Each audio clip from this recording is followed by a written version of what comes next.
प्रश्न है। लघुत्तरीय प्रश्न का पहला प्रश्न है हमारा कि मानव भूगोल के विषय क्षेत्र पर एक टिप्पणी लिखिए। ये क्वेश्चन जैसे पहला क्वेश्चन है वैसे ही बोर्ड एग्जाम की दृष्टि से पहले महत्वपूर्ण समझ लो कि ये क्वेश्चन महत्वपूर्ण है, इसे अलग से नोट कर लेना।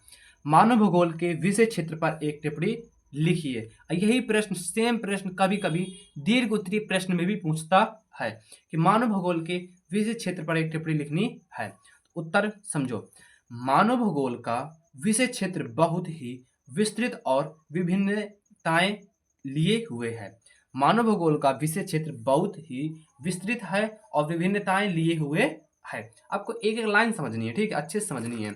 मानव भूगोल का विकास, जो मानव भूगोल का विषय क्षेत्र है वो कैसा है? ये तो बहुत बड़ा है, विशाल है और विभिन्नताएं विभिन्न प्रकार का है, लिए हुए है। मानव भूगोल के विषय क्षेत्र में मानव जीवन के समस्त तत्व तथा घटित होने वाले कार्यों के अंतर संबंधों को सम्मिलित किया जाता है। देखो यहां तक एक बार और समझते हैं। देखो क्वेश्चन नॉर्मल से है कि मानव भूगोल के विषय क्षेत्र पर एक टिप्पणी लिखनी है। तो मानव भूगोल का विषय क्षेत्र कैसा है? बहुत बड़ा है। कैसा है? बहुत बड़ा है और अलग अलग प्रकार का है, विभिन्नताएं लिए हुए है। मानव भूगोल के विभिन्न जो विषय क्षेत्र हैं वो मानव जीवन के समस्त तत्व तथा घटित होने वाले कार्यों में अंतर संबंधों को सम्मिलित किया हुआ है। क्या किया हुआ है? अंतर संबंधों को सम्मिलित किया हुआ है।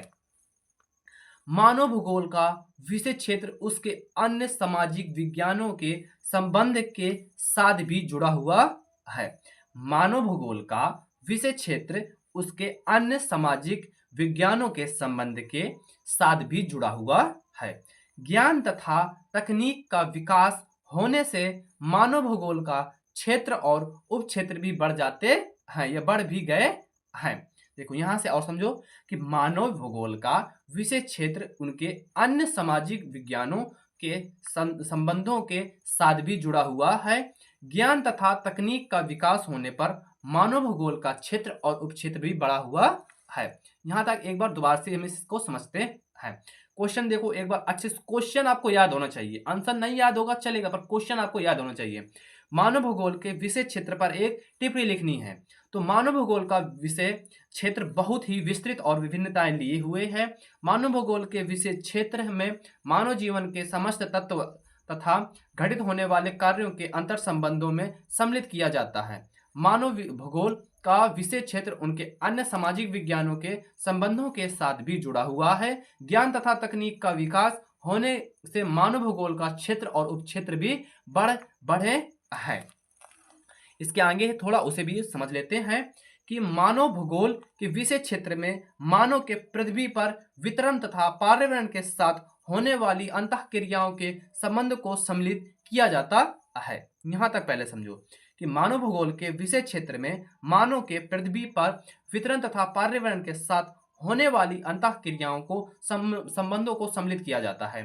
मानव भूगोल का विषय क्षेत्र भौतिक, सांस्कृतिक एवं सामाजिक पर्यावरण के साथ मानवीय क्रियाओं और प्रतिक्रियाओं से जुड़ा हुआ है। मानव ने तकनीक का प्रयोग करके पर्यावरण में अनेक महत्वपूर्ण परिवर्तन किए हैं, जिनसे अनेक उपक्षेत्रों का विकास हो गया है। अतः सभ्यता के विकास के साथ साथ मानव भूगोल का विषय क्षेत्र भी विस्तृत हो जाता है, यह हो रहा है। देखो क्वेश्चन था हमारा कि मानव भूगोल के विषय क्षेत्र को हमें टिप्पणी लिखने था। तो इसको एक बार जल्दी से इसे और पढ़ लेते हैं अर्थात समझ लेते हैं कि मानव भूगोल का विषय क्षेत्र बहुत ही विस्तृत और विभिन्नताएं पाया जाता है। मानव भूगोल का विषय क्षेत्र में मानव जीवन के समस्त तत्व तथा घटित होने वाले कार्यों में अंतर संबंधों का सम्मिलित किया जाता है। मानव भूगोल का विषय क्षेत्र उनके अन्य सामाजिक विज्ञानों के संबंधों के साथ भी जुड़ा हुआ है। ज्ञान तथा तकनीक का विकास होने से मानव भूगोल का क्षेत्र और उपक्षेत्र भी बढ़ा है। मानव भूगोल के विषय क्षेत्र में मानव के पृथ्वी पर वितरण तथा पर्यावरण के साथ होने वाली अंतःक्रियाओं के संबंध में सम्मिलित किया जाता है। मानव भूगोल का विषय क्षेत्र भौतिक, सांस्कृतिक और सामाजिक पर्यावरण के साथ मानवीय क्रियाओं और प्रतिक्रियाओं से जुड़ा हुआ है। मानव ने तकनीक का प्रयोग करके पर्यावरण में अनेक महत्वपूर्ण परिवर्तन किए हैं, जिनसे उनके उपक्षेत्र विकास हो गया है, उनके उपक्षेत्रों में विकास हो गया है। अतः सभ्यता के विकास के साथ साथ मानव भूगोल का विषय क्षेत्र भी विस्तृत हो जा रहा है। यह था हमारा पहला क्वेश्चन। अब हम समझते हैं दूसरा क्वेश्चन। क्वेश्चन नंबर दूसरा है हमारा कि द्वितीयक क्रियाकलापों की किन्हीं तीन विशेषताओं की व्याख्या कीजिए। तृतीयक क्रियाकलाप की किन्हीं तीन विशेषताओं की व्याख्या कीजिए। मैंने आपसे जैसे पहले कहा था कि आपको क्वेश्चन याद होगा तभी आप आंसर लिख पाओगे कि द्वितीयक क्रियाकलाप की किन्हीं तीन विशेषताओं का व्याख्या करना है। तो देखो लिखना है कि तृतीयक क्रियाकलाप की तीन विशेषताएं निम्नवत है। पहला है कि तृतीयक क्रियाकलाप बहुयामी है। कैसा है? बहुयामी है। तृतीयक क्रियाकलाप में उत्पादन और विनिमय दोनों का समावेश पाया जाता है। कैसे पाया जाता है? समावेश पाया जाता है। द्वितीयक क्रियाओं में उत्पादन और विनिमय का दोनों का समावेश पाया जाता है। तृतीयक क्षेत्र विविध जन सुविधाओं को जुटाने में बड़ी महत्वपूर्ण भूमिका निभाता है। आप चौथा ये भी लिख सकते हैं, इसे सेवा क्षेत्र कहते हैं। क्या कहते हैं? सेवा क्रियाकलाप भी कहा जाता है। क्रियाकलाप भी कहा जाता है। आप ये भी लिख सकते हैं, कहा जाता है। तृतीय क्रियाकलाप में किन्हीं तीन विशेषताओं की व्याख्या करना है। तो तृतीय क्रियाकलाप बहुयामी है। तृतीय क्रियाकलाप में उत्पादन तथा विनिमय दोनों का समावेश पाया जाता है। और तृतीय क्रियाकलाप में विविध जन सुविधाओं को जुटाने में बड़ी महत्वपूर्ण भूमिका निभाता है। और सेवा क्रियाकलाप भी इसे कहा जाता है। इसे सेवा क्रियाकलाप भी कहा जाता है। ये था हमारा क्वेश्चन नंबर दूसरा। अब हम समझ लेते हैं क्वेश्चन नंबर तीसरा। क्वेश्चन नंबर तीसरा क्या कह रहा है कि मिश्रित कृषि की विशेषताओं का वर्णन कीजिए। मिश्रित कृषि की वर्णन करना है। हमें मिश्रित कृषि की विशेषताओं का वर्णन करना है। तो उत्तर में लिखना है आपको, मिश्रित कृषि के अंतर्गत कृषि कार्यों के साथ साथ पशुपालन व्यवसाय भी किया जाता है। यहाँ पर कुछ फसलों का उत्पादन मानव के लिए तथा कुछ का उत्पादन पशुओं के लिए किया जाता है। अधिक जनसंख्या वाले प्रदेशों में यह कृषि की जाती है। यह अधिक जनसंख्या वाले क्षेत्र में यह कृषि की जाती है। क्वेश्चन था हमारा कि मिश्रित कृषि की विशेषताओं का वर्णन करना है। तो मिश्रित कृषि के अंतर्गत कृषि कार्यों के साथ साथ पशुपालन व्यवसाय भी किया जाता है। कृषि के साथ साथ में पशुपालन का व्यवसाय भी किया जाता है। और यहाँ पर कुछ फसलों का उत्पादन मानव के लिए होता है। कुछ फसलों का उत्पादन मानव के लिए होता है और कुछ फसलों का उत्पादन पशुओं के लिए होता है। अधिक जनसंख्या वाले प्रदेशों में यह कृषि की जाती है। ये था हमारा क्वेश्चन नंबर तीसरा। अब हम समझते हैं क्वेश्चन नंबर चौथा क्या कहता है। क्वेश्चन नंबर चौथा कहता है कि विश्व व्यापार संगठन के आधारभूत कार्य कौन कौन से हैं। विश्व व्यापार संगठन के आधारभूत सिद्धांत कौन कौन से हैं या कार्य कौन से हैं। तो ये क्वेश्चन पहली बात तो इंपॉर्टेंट है और ये मोस्ट इंपॉर्टेंट कह सकते हैं, क्योंकि विश्व व्यापार संगठन से संबंधित ये तो एमसीक्यू पूछता है, ये तो अतिलागुत्री पूछता है, ये तो दीर्घोत्तरीय प्रश्न पूछता है, कहीं ना कहीं एक प्रश्न 100% यहाँ से पूछता है कि विश्व व्यापार संगठन के आधारभूत कार्य कौन कौन से हैं। तो हम पहले समझते हैं विश्व व्यापार क्या है। विश्व व्यापार संगठन के बारे में, वर्ल्ड ट्रेड ऑर्गेनाइजेशन के बारे में हम समझते हैं। इसको समझते हैं कि 1948 ईस्वी में विश्व व्यापार में आने वाली बाधाओं को दूर करने के लिए विश्व के कुछ देशों ने मिलकर GATT general agreement on trade and tariffs नामक संस्था का गठन किया। 1994 में कुछ देशों ने व्यापार की उन्नति के लिए एक नए संस्था बनाने का प्रस्ताव रखा था।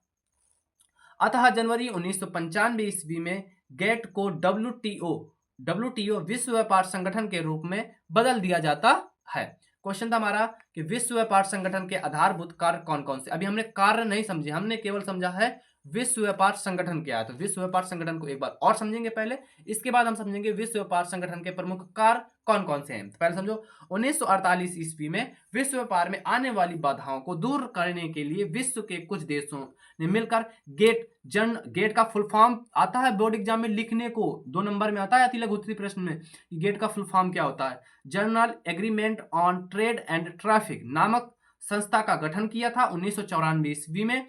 कुछ देशों ने व्यापार की उन्नति के लिए एक नए संस्था बनाने का प्रस्ताव रखा था। अतः जनवरी 1995 में गेट को डब्ल्यूटीईओ विश्व व्यापार संगठन के रूप में बदल दिया गया था। अब हम समझते हैं इसके आगे विश्व व्यापार संगठन के प्रमुख कार्य कौन कौन से थे। ये समझो सीखे कि विश्व व्यापार संगठन के प्रमुख कार्य निम्नलिखित है। अब हमें समझना है कार्य, विश्व व्यापार संगठन के प्रमुख कार्य समझने हैं जो निम्नलिखित है। पहला है अंतरराष्ट्रीय व्यापार संबंधी विवादों का निराकरण करना, अंतरराष्ट्रीय व्यापार संबंधित विवादों का निराकरण करना। दूसरा है कि सदस्य राष्ट्रों को अंतरराष्ट्रीय व्यापार के नियमों का पालन करने में बाध्य करना, सदस्य राष्ट्रों को अंतरराष्ट्रीय व्यापार के नियमों का पालन करने पर बाध्य करना। तीसरा है विश्व व्यापार के लिए नियम बनाना, विश्व व्यापार के लिए नियम बनाना और उन्हीं के अनुरूप सदस्य राष्ट्रों के विवाद निपटाना, विश्व व्यापार के लिए नियम बनाना और उन्हीं के अनुरूप सदस्य राष्ट्रों के विवाद निपटाना। और चौथा पॉइंट समझो कि दूरसंचार, बैंकिंग तथा बौद्धिक अधिकार को व्यापार के साथ जोड़ना, दूरसंचार, बैंकिंग तथा बौद्धिक अधिकार को व्यापार के साथ जोड़ना। चौथा समझो अंतरराष्ट्रीय स्तर पर मुक्त व्यापार को बढ़ावा देना, अंतरराष्ट्रीय स्तर पर मुक्त व्यापार को बढ़ावा देना। अब कुछ पॉइंट है उसे समझ लेते हैं, आप इसे नोट डाल लेना, ठीक है। नोट, विश्व व्यापार संगठन का मुख्यालय स्विट्जरलैंड के जिनेवा नगर में है। क्वेश्चन आता है कि एमसीक्यू में कि विश्व व्यापार संगठन का मुख्यालय कहाँ स्थित है, तो विश्व व्यापार संगठन का मुख्यालय स्विट्जरलैंड का, स्विट्जरलैंड के जिनेवा नगर में स्थित है। 2016 में इस संगठन के कुल 184 देश थे। कितने? 184 देश 2016 में शामिल थे। भारत विश्व व्यापार संगठन का संस्थापक देश सदस्य था। संस्थापक देश बोलो चाहे सदस्य बोल दो। तो विश्व व्यापार संगठन का मुख्यालय स्विट्जरलैंड के जिनेवा नगर में है। 2016 में इस संगठन में कुल 184 देश सदस्य थे। भारत विश्व व्यापार संगठन का संस्थापक देश है। क्वेश्चन नंबर 5वां है, उसे समझते हैं कि भारत की 3 प्रमुख खनिज पेटियों के नाम लिखिए। भारत की 3 प्रमुख खनिज पेटियों के नाम लिखिए। तो पहला है, पहली पेटी का नाम है उत्तरीय पूर्व पठारी खनिज उत्पादक पेटी, उत्तरीय पूर्वीय पठारी खनिज उत्पादक पेटी। यह पेटी पश्चिम बंगाल, उड़ीसा तथा छत्तीसगढ़ राज्यों में फैली है। इसमें लौह अयस्क, कोयला खनिज, अभ्रक तथा बॉक्साइट खनिज निकाले जाते हैं। क्वेश्चन था हमारा कि भारत की 3 प्रमुख खनिज पेटियों के नाम लिखना है, जिनमें से है पहला है उत्तरीय पूर्व पठारी खनिज उत्पादक पेटी। यह पेटी पश्चिम बंगाल, उड़ीसा तथा छत्तीसगढ़ राज्य में फैली है। इसमें लौह अयस्क, कोयला, मैग्नीज, अभ्रक तथा बॉक्साइट खनिज निकाले जाते हैं। दूसरा है दक्षिण पश्चिमी पठारी खनिज उत्पादक पेटी, दक्षिण पश्चिमी पठारी खनिज उत्पादक पेटी। यह पेटी कर्नाटक, तमिलनाडु और गोवा राज्य में फैली है। इसमें लौह अयस्क, मैग्नीज, बॉक्साइट तथा चूना पत्थर निकाले जाते हैं। अब हमें समझना है तीसरी पेटी के बारे में, तो आओ उसे भी समझते हैं। तीसरी पेटी है, उसे समझते हैं उत्तर पश्चिमी खनिज उत्पादक पेटी।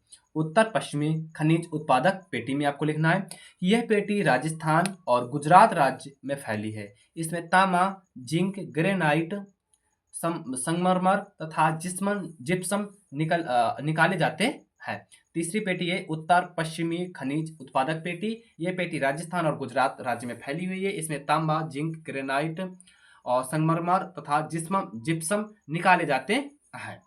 क्वेश्चन नंबर 6वां समझते हैं। इंदिरा गांधी नहर, क्या? इंदिरा गांधी नहर कमान क्षेत्र में सतत पोषणीयता विकास को बढ़ावा देने के लिए उपाय सुझाइए। इंदिरा गांधी नहर कमान क्षेत्र में सतत पोषणीयता विकास को बढ़ावा देने के लिए उपाय सुझाइए। उत्तर समझते हैं। इंदिरा गांधी नहर कमान क्षेत्र में सतत विकास को बढ़ावा देने का उपाय। अब हमें उपाय समझना है, क्योंकि उपाय समझना है तो उपाय तो समझेंगे कि इंदिरा गांधी नहर कमान क्षेत्र में सतत पोषणीयता विकास को बढ़ावा देने के उपाय। सतत पोषणीय विकास को चौकबंद बनाए रखने के लिए निम्न प्रस्तावों का अनुपालन करना आवश्यक है। देखो, सतत पोषणीयता विकास को चौकबंद बनाए रखने के लिए निम्न प्रस्तावों का अनुपालन करना आवश्यक है। पहला पॉइंट समझो कि जल प्रबंध नीति का कठोरता से अनुपालन करना। जल प्रबंध नीति का कठोरता से अनुपालन करना, और इसमें से का है इसका पॉइंट पहला, सॉरी, जल प्रबंध नीति का कठोरता से अनुपालन करना, इसका पहला पॉइंट है कि नहर के चरण एक में फसल संरक्षण और सिंचाई पर बल देना होगा। नहर के चरण एक में फसल संरक्षण और सिंचाई पर बल देना होगा। दूसरा है, इस नहर के चरण दो में फसल उगाने और चारागाहों के विकास पर बल देना होगा। दूसरा पॉइंट समझो कि इस क्षेत्र के फसल चक्र में सघन फसलों को नहीं बोना तथा खट्टे फलों की बगाती खेती को बढ़ावा देना। इस क्षेत्र के फसल चक्र में सघन फसलों को नहीं बोना तथा खट्टे फलों के बगाती क्षेत्र को बढ़ावा देना। तीसरा पॉइंट है, कमान क्षेत्र में निम्न क्रियाकलाप पर बल देना होगा। पहला है, नालों को पक्का रखना। दूसरा है, भूमि विकास के साथ सिंचाई के लिए वारबंदी व्यवस्था लागू करना। तीसरा है, प्रवाहित जल की क्षति को घटाना। और चौथा पॉइंट है, जलाक्रांत एवं लवण से प्रभावित भूमि का पुनरुद्धार करना। क्या करना? पुनरुद्धार करना। देखो क्वेश्चन था हमारा, इंदिरा गांधी नहर कमान क्षेत्र में सतत पोषणीयता विकास को बढ़ावा देने के लिए उपाय सुझाना है। तो उपाय यही है कि सतत पोषणीयता विकास को चाक चौबंद बनाए रखने के लिए निम्न प्रस्तावों को अनुपालन करना होगा, जैसे कि जल प्रबंध नीति का कठोरता से अनुपालन करना होगा। नहर के चरण एक में फसल संरक्षण और सिंचाई पर बल देना होगा, और दूसरा चरण में फसल उगाने वाले चारागाहों के विकास पर बल देना होगा, और इस क्षेत्र के फसल चक्र में जल संघन फसलों को नहीं बोना होगा और खट्टे पदार्थ की बगाती खेती को बढ़ावा देना होगा। कमान क्षेत्र में विभिन्न क्रियाकलापों पर बल देना होगा, नालों को पक्का रखना होगा, भूमि विकास के साथ सिंचाई के लिए वारबंदी व्यवस्था को लागू करना होगा, प्रवाहित जल की क्षति को घटाना होगा, जलक्रांत के लवण से प्रभावित भूमि का पुनरुद्धार करना होगा। ये था क्वेश्चन नंबर 6वां। अब हम समझते हैं इसके आगे। क्वेश्चन नंबर 7वां है, इसे समझते हैं कि विश्व में जनसंख्या के वितरण और घनत्व को प्रभावित करने वाले कारकों की विवेचना कीजिए। क्वेश्चन अच्छे से समझना कि विश्व में जनसंख्या के वितरण और घनत्व को प्रभावित करने वाले कारकों की विवेचना कीजिए। अब हम इसके उत्तर समझते हैं। विश्व में जनसंख्या के वितरण और घनत्व को प्रभावित करने वाले कारक जो निम्नलिखित हैं। पृथ्वी पर जनसंख्या का वितरण बहुत असमान है। प्रति वर्ग किलोमीटर औसत घनत्व 42 व्यक्ति है। पृथ्वी के थोड़े से थल भाग अत्यंत घने बसे हैं। दूसरी ओर विस्तृत भूभाग या तो विरल है। विरल का मतलब होता है दूर दूर। क्या? विरल का मतलब होता है दूर दूर। ठीक है, इतना समझो। विरल का मतलब होता है दूर दूर, विरल है, अथवा निर्जन पड़े हैं। किसी क्षेत्र पर प्राकृतिक वातावरण के तत्वों का प्रभाव तो मानव वितरण का प्रत्यक्ष रूप से पड़ता ही है, साथ ही वहाँ के सांस्कृतिक भूदृश्य का भी गहरा प्रभाव पड़ता है।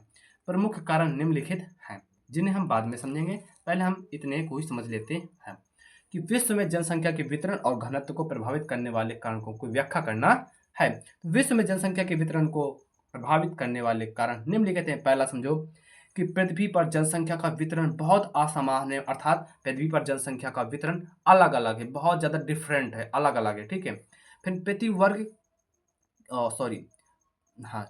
प्रति वर्ग किलोमीटर औसत घनत्व 42 व्यक्ति। कितना है?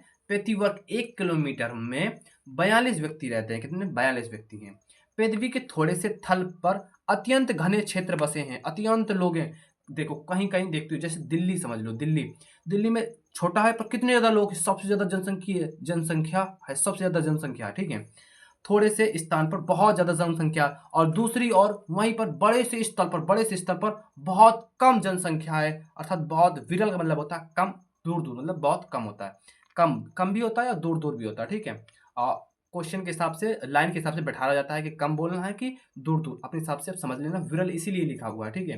देखो दोबारा से समझो कि प्रति वर्ग किलोमीटर में औसत घनत्व 42 व्यक्ति का है। पृथ्वी के थोड़े से भाग पर अत्यंत घने क्षेत्र बसे, अधिक अत्यंत घने बसे हुए, अत्यंत छोटे से क्षेत्र में ज्यादा लोग हैं, और दूसरी और विस्तृत भूभाग पर तो विरल हैं अथवा कम है, तथा अथवा निर्जर पड़े हुए हैं। किसी क्षेत्र में पर प्राकृतिक वातावरण के तत्वों का प्रभाव तो मानव वितरण पर प्रत्यक्ष रूप से पड़ता है, साथ ही वहां के सांस्कृतिक भूदृश्य का भी गहरा प्रभाव पड़ता है। प्रमुख कारण निम्नलिखित हैं। पहला कारण है स्थिति। स्थिति क्या है उसे समझते हैं। हमें स्थिति के बारे में समझना है। किसी देश की केंद्रीय स्थिति जनसंख्या को अधिक आकर्षित करती है, क्योंकि इस प्रकार की स्थिति से दूसरे देश को साथ सुविधापूर्वक संपर्क स्थापित हो जाता है। फलतः परिवहन या व्यापार का विकास होता है। जिस देश की स्थिति समुद्रीय होती है वहाँ भी सघन जनसंख्या मिलती है। अब इतना ये पॉइंट याद रखना, जहां पर समुद्रीय होता क्या, मैं इसको लास्ट में आपको समझाऊंगा दोबारा से, पहले हम पूरा पढ़ लेते हैं, ठीक है। विश्व की अधिकांश जनसंख्या समुद्री तटीय भागों में, नदियों के किनारे, खनिज केंद्रों तथा औद्योगिक केंद्रों में ही केंद्रित है। सुदूर क्षेत्र में अपेक्षाकृत कम जनसंख्या आकर्षित होती है। अब हम समझते हैं इसको अच्छे से। स्थिति क्या, स्थिति समझते हैं। देखो किसी देश की केंद्रीय स्थिति जनसंख्या को अधिक आकर्षित करती है। अब देखो कोई भी देश है, उसके जो केंद्र में रहने वाले लोग हैं उसमें जनसंख्या अधिक पाई जाती है। क्या, अधिक जनसंख्या आकर्षित होती है, क्योंकि इस प्रकार की स्थिति से दूसरे देशों के साथ सुविधापूर्वक संपर्क बनाए जा सकते हैं, संपर्क स्थापित होता है। फलतः परिवहन एवं व्यापार का विकास होता है। किसी भी देश की स्थिति समुद्रीय होती है, कैसी होती है, समुद्रीय तटीय होती है, समुद्रीय तटीय होती है, वहां पर सघन जनसंख्या पाई जाती है, सघन जनसंख्या मिलती है। विश्व के अधिकांश जनसंख्या समुद्रीय तटीय भागों में, नदियों के किनारे, खनिज केंद्रों और औद्योगिक केंद्रों में ही मिलती है। सुदूर क्षेत्र में अपेक्षाकृत कम जनसंख्या आकर्षित होती है। ये था हमारा स्थिति। अब हम समझेंगे इसके आगे। दूसरा पॉइंट है जलवायु। अब हमें जलवायु के बारे में समझना है कि जनसंख्या वितरण पर जलवायु का प्रभाव अधिक पड़ता है। विश्व की समशीतोष्ण जलवायु तथा मानसूनी जलवायु के प्रदेश सर्वाधिक घने बसे क्षेत्र हैं। मानसूनी जलवायु प्रदेश में विश्व की आधी जनसंख्या केंद्रित है। जहाँ कठोर जलवायु होती है वहाँ घनत्व कम मिलता है, जैसे भूमध्य रेखीय प्रदेश, उष्ण मरुस्थलीय क्षेत्र या अत्यधिक ठंडे प्रदेश आदि में। देखो जलवायु क्या, जलवायु में समझना है कि जनसंख्या वितरण पर जलवायु का प्रभाव अधिक पड़ता है। विश्व की समशीतोष्ण जलवायु तथा मानसूनी जलवायु के प्रदेश सर्वाधिक घने बसे हैं, और मानसूनी जलवायु प्रदेश में विश्व की आधी जनसंख्या केंद्रित है। जहाँ कठोर जलवायु होती है वहाँ घनत्व कम मिलता है, जहाँ कठोर जलवायु होती है वहाँ घनत्व कम मिलता है, जैसे भूमध्य रेखीय प्रदेश, उष्ण मरुस्थलीय क्षेत्र या अत्यधिक ठंडे प्रदेश हैं। ये था हमारा क्वेश्चन नंबर 7वें का आंसर। अब हम समझते हैं क्वेश्चन नंबर 8वां। क्वेश्चन नंबर 8वां क्या कह रहा है इसे भी समझते हैं कि विश्व के वे कौन से प्रमुख प्रदेश हैं जहां वायु मार्ग का सघन तंत्र पाया जाता है। अब हमें वायु मार्ग का सघन तंत्र पूछता है। और देखो इस क्वेश्चन में आपको 2-3 क्वेश्चन और पढ़ने होंगे। विश्व के कौन सा प्रमुख प्रदेश है जहां वायु मार्ग का सघन तंत्र पाया जाता है। ऐसे आपसे रेल तंत्र के बारे में पूछ सकता है, यहाँ पर केवल इतना लिखेगा रेल तंत्र का सघन तंत्र पाया जाता है। विश्व के कौन से प्रदेश है जहां पर रेल मार्ग का सघन तंत्र पाया जाता है। कहीं से आपको पानी वाला जहाज का पूछ लेता है, ठीक है, तो आपको ये सारे क्वेश्चन तैयार करके ही जाना है बोर्ड एग्जाम में। इसका आंसर समझते हैं। आंसर पहले समझने से पहले क्वेश्चन को एक बार और समझना। आपको ज़्यादा से ज़्यादा क्वेश्चन को समझना है, पढ़ना है, 2 से 3 बार क्वेश्चन पढ़ो, आंसर आपको याद आने लगेगा। विश्व के वे कौन से प्रमुख देश हैं जहां वायु मार्ग का सघन तंत्र पाया जाता है। तो विश्व के निम्नलिखित प्रदेशों में वायु मार्गों का सघन तंत्र पाया जाता है। पहला यूरोप के पश्चिमी प्रदेश सघन वायु मार्ग वाले हैं। यूरोप के पश्चिमी प्रदेश सघन वायु मार्ग वाले हैं। दूसरा, संयुक्त राष्ट्र अमेरिका, संयुक्त राज्य अमेरिका के पूर्वीय प्रदेश में वायु मार्ग का सघन तंत्र पाया जाता है। तीसरा है ऑस्ट्रेलिया महाद्वीप, ऑस्ट्रेलिया महाद्वीप का उच्चवास रेल तथा सड़क परिवहन के विकास के अनुकूल नहीं है, अतः यहाँ वायु मार्ग का सघन तंत्र मिलना स्वाभाविक ही है। देखो, ऑस्ट्रेलिया महाद्वीप का उच्चवास रेल तथा सड़क परिवहन के विकास के अनुकूल नहीं है, अतः यहाँ वायु मार्ग का सघन तंत्र मिलना स्वाभाविक ही है। और चौथा पॉइंट समझो कि दक्षिण पूर्व एशियाई के सघन जनसंख्या वाले कृषि क्षेत्र में वायु मार्गों का सघन तंत्र पाया जाता है। संयुक्त राष्ट्र अमेरिका विश्व का ऐसा एक महादेश है जो विश्व के 60% वायु परिवहन का प्रयोग करता है। न्यूयॉर्क, लंदन, पेरिस, रोम, बैंकॉक, मुंबई, नई दिल्ली आदि नगर विश्व के सघनतम वायु मार्ग तंत्र वाले प्रमुख वायु पतन हैं। आशा करता हूँ आपको ये प्रश्न अच्छे से समझ में आ गया होगा। अब हम समझते हैं इसके आगे। क्वेश्चन नंबर 9 है, इसे समझते हैं कि व्यापार संतुलन किसे कहते हैं, यह किस प्रकार अनुकूल अथवा प्रतिकूल होता है। व्यापार संतुलन किसे कहते हैं, यह किस प्रकार अनुकूल तथा प्रतिकूल होता है। उत्तर में आपको लिखना है कि एक निश्चित समय अवधि में एक देश के निर्यात और आयात के अंतर को व्यापार संतुलन कहते हैं। निर्यात अधिक तथा आयात कम होने पर अनुकूल, जबकि निर्यात कम और आयात अधिक होने पर प्रतिकूल होता है। अर्थात क्या मतलब इसका, व्यापार संतुलन किसे कहते हैं, यह किस प्रकार अनुकूल तथा प्रतिकूल है। देखो, व्यापार संतुलन क्या, पहले हमें वो समझना है कि एक निश्चित समय में कोई समय, निश्चित समय, मान लो 1 वर्ष, क्या 1 वर्ष, ठीक है, मान लो 1 वर्ष, तो एक निश्चित समय अवधि में, ठीक है, में एक देश के निर्यात और आयात का अंतर, निर्यात और आयात का अंतर को व्यापार संतुलन कहा जाता है। एक निश्चित समय में एक निश्चित समय अवधि में एक देश का निर्यात और आयात अर्थात माल का बिकना और माल को बेचना, खरीदना बेचना, खरीदना बेचना। आप इधर देखो, खरीदना बेचना, निर्यात का मतलब होता है खरीदना और आयात का मतलब होता है बेचना। एक निश्चित समय अवधि में एक देश के खरीदना और बेचने के अंतर को व्यापार संतुलन कहा जाता है। एक निश्चित समय अवधि में एक देश के निर्यात और आयात के अंतर को व्यापार संतुलन कहा जाता है।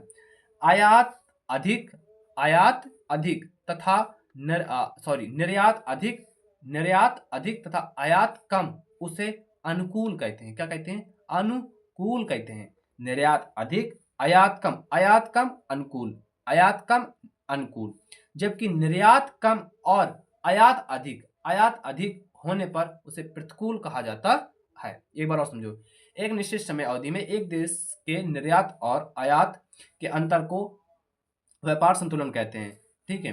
निर्यात अधिक, देखो निर्यात अधिक, आयात कम अनुकूल स्थिति। कैसी, आयात कम होने पर अनुकूल स्थिति, जबकि निर्यात कम और आयात अधिक होने पर प्रतिकूल स्थिति होती है, उसी को अनुकूल प्रतिकूल कहा जाता है। आशा करता हूं आपको ये समझ में आ गया होगा। क्वेश्चन नंबर 10वां, उसे समझते हैं। क्वेश्चन नंबर 10वां है, मानव भूगोल के सहयोगी 5 अनुशासन लिखिए, या फिर इसको अथवा समझ लो, ठीक है। मानव भूगोल के सहयोगी 5 अनुशासन लिखिए, अथवा देखो इसी को ऐसे क्वेश्चन घुमाता है, मानव भूगोल के प्रमुख उप क्षेत्रों का उल्लेख कीजिए। इसमें और इसमें धरती आसमान का अंतर है और इनका आंसर सेम है। मानव भूगोल के सहयोगी 5 अनुशासन के नाम लिखना है, जिनमें से मानव भूगोल के प्रमुख उप क्षेत्रों के नाम लिखना है, उप क्षेत्रों के नाम। तो मानव भूगोल के सहयोगी 5 अनुशासन निम्नवत हैं। पहला, सामाजिक भूगोल, कृषि विज्ञान, इतिहास, सैन्य विज्ञान, जनन। मानव भूगोल के सहयोगी 5 अनुशासन लिखिए या फिर उपक्षेत्र लिखिए। तो पहला है सामाजिक विज्ञान, कृषि, इतिहास, सैन्य विज्ञान या जनन की। ये थे हमारे 10 महत्वपूर्ण अति लघु उत्तरीय प्रश्न। आपको अति लघु उत्तरीय प्रश्न कितने आ रहे थे, कमेंट में जरूर बताना।